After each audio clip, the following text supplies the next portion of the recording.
Aí, Eduardo, o Samp monstruoso, hein? Esse Samp aqui, meu sogrão, cara.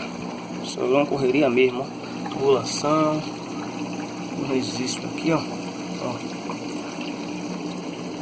Ó, tudo isso sem colar, hein? Se eu for comprar um Samp desse, você vai gastar em torno, montadinho assim, em torno de uns 400 conto, 500. Cara, se eu gastei 100 conto nesse Samp aqui, foi muito. Eu tive que comprar essa conexão, que eu não já tinha, só as curvas e a bolha. E o vidro, que foi o aquário, que eu paguei 50 conto. A divisória, meu sogrão aí, entendeu? Essa é a parte da frente. E outra, tem mais. A bomba de recal é uma bomba de tanque de lavar roupa. Paguei 5 conto nessa bomba aqui, ó. Tá vendo? Funcionando 24 horas. Não aquece. Não. Água cristalina, cara.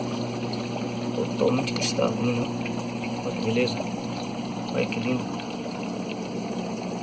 Coisa bonita. Olha. As conexões tudo certinha. Aqui depois eu vou colocar uma porta. Vai tapar toda essa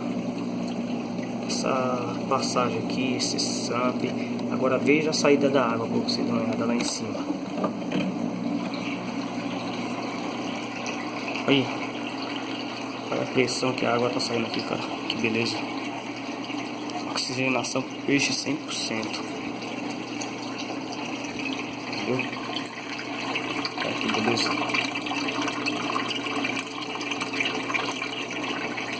Se você for comprar uma bomba para montar um Samp desse, você vai pagar em torno de uns 200 conto uma bomba. Essa bomba é 5.000 litros d'água por hora. 5.000 litros. Paguei 5 conto nela.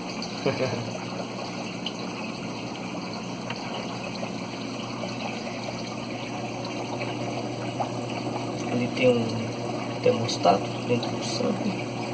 As mídias, porque aqui não dá pra ver. Tem as mídias, cabo ativado.